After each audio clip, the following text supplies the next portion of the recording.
Hey students, what's up? How are you all? Okay, and welcome to IMST online classes. And today we are going to start a new topic. In the last videos, you studied about refraction, okay, the refraction in lenses, how they are used, what is the power of a lens, right? But the starting of the concept was about light. Now, like I have already said, the light is one of the most important thing for us because we are able to see because of light, right? But are we only able to see because of light, or something else is helping us? We have 5 different sense organs, right? One of the most important of that sense organ is our eye. And due to this eye only, we are able to see different things, different colors, different variations, different shapes, sizes. So it's like a wonderful gift for us. But let's study how this works. Okay, so literally in this video we are going to see how we actually see. Okay, so moving on to the concept. See, this is a rough sketch of human eye. This is how it actually looks like. The human eye, it's a spherical shape. Human eye or the eyeball is actually a spherical structure. Okay. Now, if you pick the outermost structure of the human eye is called as sclerotic. Inner protective layer is called as choroid. The utmost inner to that structure is the retina, which is actually a screen for us. Okay. Now, pay attention in the front of the eye. This part, these are some of the visible parts. Okay. This three, you can say, they are the part which is visible to us. Cornea, pupil and iris. We can see these 3 things. Now cornea, if you see our eye, what we see is like this, right? A slightly elliptical structure. It's not, actually you can't see this spherical structure. If you see some other person or eye of a person, you can't see this structure, right? What you see is kind of this, like a spherical. This, the transparent white color structure, what you are seeing is called as cornea. Okay, it is transparent. And it is the only part of our human body which does not receive blood. Okay? Okay? So the question is, then how does it receive the oxygen which is necessary? It directly gains oxygen from the atmosphere. Okay? That's why it is nearly transparent, or it is generally white in color.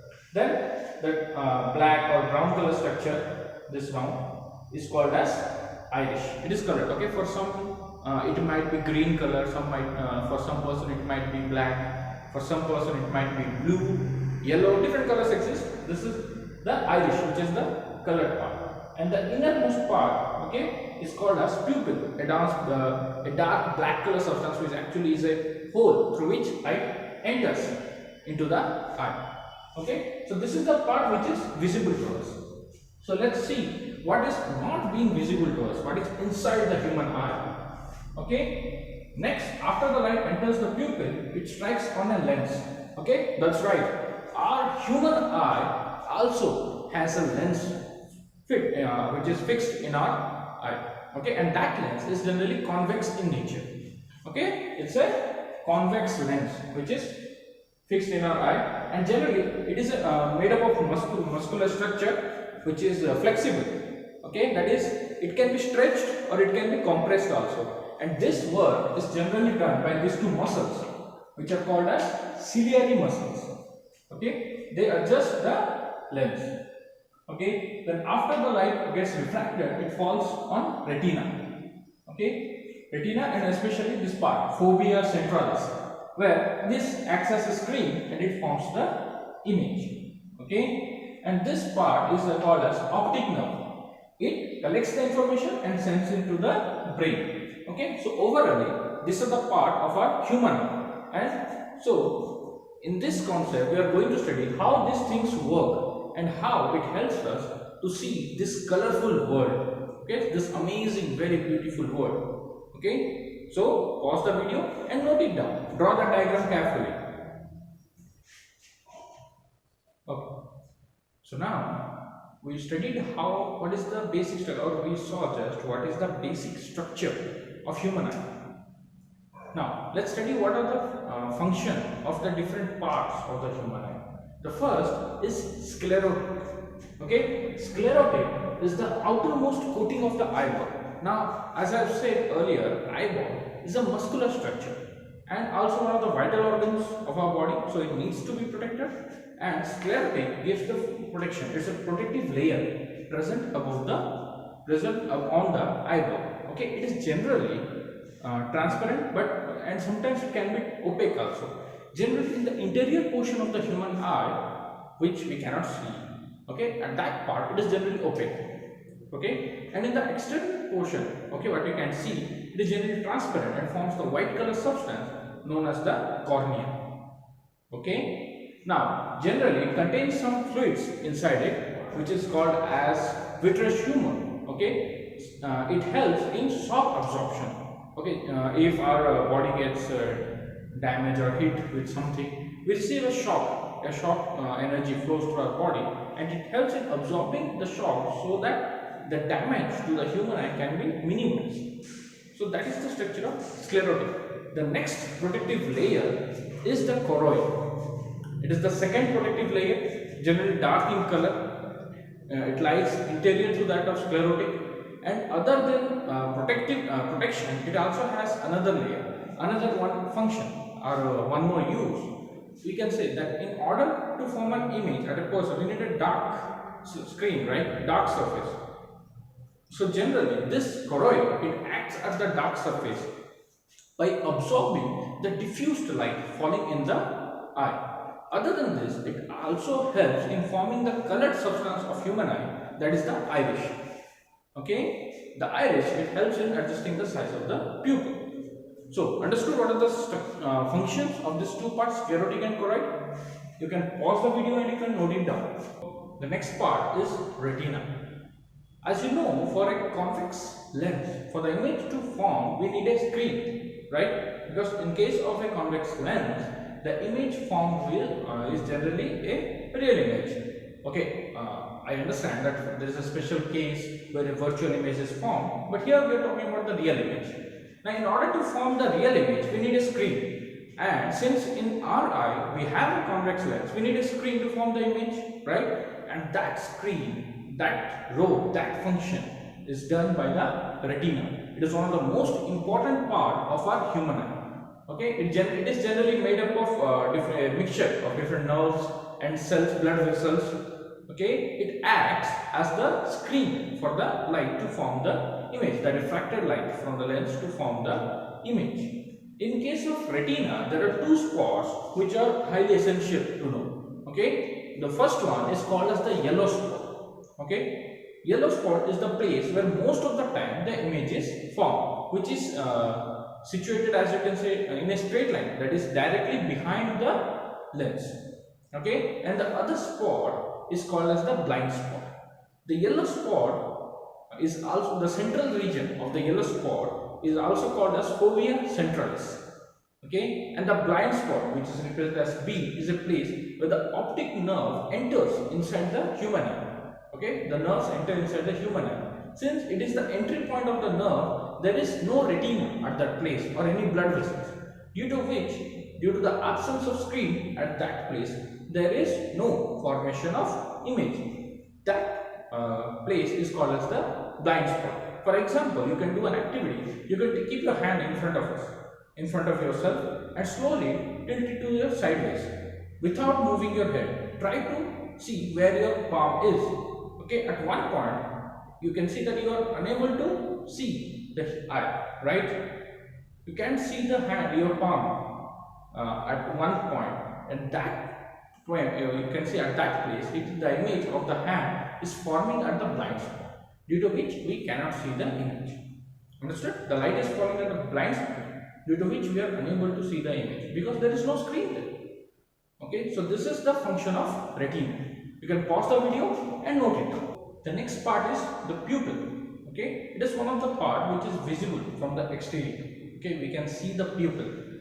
It is actually lies interior to our iris, which is the colored part. It is also a muscular structure, but actually you can say it's a hole, okay, which allows light to enter inside easily. Generally, this is a function. It is generally transparent and allows light to fall on the lens. And it is, since it is a muscular structure, sometimes it can compress, or it can contract, or sometimes it relaxes, depending upon the intensity of the light. So generally you might have experienced, if you are outside in a bright light and suddenly you have to enter inside the room, inside a dark room. When you go inside the dark room, you try to open your eyes bigger, right? So as more and more light can go inside you, so that you are able to see anything in the dark properly. At that time, our pupil, the size of our pupil generally increases a little bit. Okay, generally it increases a little bit, so that more amount of light goes inside. And suddenly, if you see, if you are in a dark room, and generally if you come out of it, out into a bright light, you close your eyes to minimize the amount of light. Since we can do it with our eyelids, so our pupil does not change its size so much that it will be noticeable. But in some animals, it is easily visible. For example, cats. Okay, if you pay attention, if you have a cat nearby, if you look towards its pupil at different time of the day, early morning, at noon, and in the evening, you can see there is a changes in its eye size. Let me show you. Okay, you can see this. You can see three different pupil size of the cat, depending upon the three different types. Okay, the pupil size decreases to allow less amount of light to enter inside, and the pupil size increases to allow more amount of light to enter inside the human eye, or to enter inside the eye. You might have seen or you might have heard about pirates. Okay, she pirates, those are in sailings, right? Pirates. Generally, what most of the pirates they used to tie an eye patch in one eye, right? It is not necessarily that they were blind by one eye, but this was a technique used for them, so as if for some purpose they have to go inside the ship below the deck, which is generally dark. In order to see properly, they can shift the patch to the other side, and they can see clearly using the other eye, which is always kept closed. This is a technique they used. So this is the function of the pupil. And one more noticeable fact is that the iris of the human eye, okay, or of a human being, never increases after its birth. It is generally fixed. Generally, that's why the babies, they look so cute, so adorable, because the size of the iris as compared to the size of the eye is quite big. And as the human being grows, the cornea and everything grows, but the iris remains the same. Okay. Now moving on to the next part is the lens. It is also one of the most important part of the human eye. It is by nature it is a convex or double convex lens, which is forms the real image and helps the light to converge to the point so that image can be formed properly. At the end of the lens, it is attached to two muscular structures called ciliary muscles. Now these ciliary muscles, they have the ability to stretch the eye lens or to compress it, depending upon the need to form the image. If you see a photographer properly, then you can see for different shots, for different pictures, he uses different type of lens, okay, based upon the distance of the object. And we have the capacity to focus our eye lens to a nearby object and suddenly to a distance object instantaneously, right?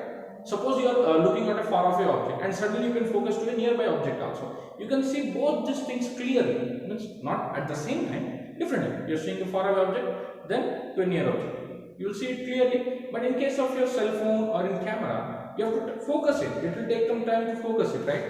And or sometimes you have to change the lens. But in our human eye, there is no other lens. So how do we do it? It is generally done by adjusting the size of the lens. Okay, the ciliary muscles, if it feels that there is a need to increase the focal length, so that the person can see an object which is at a far away place, so it will stretch the eye lens so that the image is properly visible. And if you change your eyesight to a nearby object, then it compresses so that we can see it more clearly. So that is the function of our ciliary muscles. Okay, and next, last but not the least part of the eye is the optic nerves, right? the optic nerves are the part which carry the message, the stimulus of the image to the brain. As you can recall, in most of the cases of a convex lens, the image formed is real and inverted. So you can say the image formed in our eye, what we see by our lens, is generally inverted, but we always see everything upright. Okay, you can see me, I am also upright. So how does this happen? If the image is formed inverted, how are we seeing everything upright in a straight erect position? This correction is generally done by our brain. And so in order to do that, it needs to receive the message. This transpiration of the message of the image from the retina to the brain is generally done by the optic nerves. The optic nerves generally is made up of two types of cells. That is, one is the rod cells, other is the cone cells. The rod cells generally they are sensitive to the intensity of the light. Okay, they are quite affected by the intensity of light. You might have heard about rooster. Okay, they they shout early in the morning, as even before the sun rises. They shout it. Okay, the roosters. So how do they know the time? Right? Because it is not that every month the sun is going to rise at exactly the same time. Month to month the time of the sun varies, but still rooster will always make the sound before the sun rises. It is because the amount of rod cells present inside the rooster is quite more as compared to human beings. So although during the dawn, before the sunrise, there is some light, and for that light, the rooster, since it has more amount of rod cells, it will increase, it will enhance the amount of light. So the rooster will feel the sun has already risen. So it will make the sound. Okay, this is the function of rod cells. The person, those who have less amount of rod cells, they can't see everything clearly. Okay, they may suffer from night blindness. Okay, in dark they can't see anything clearly.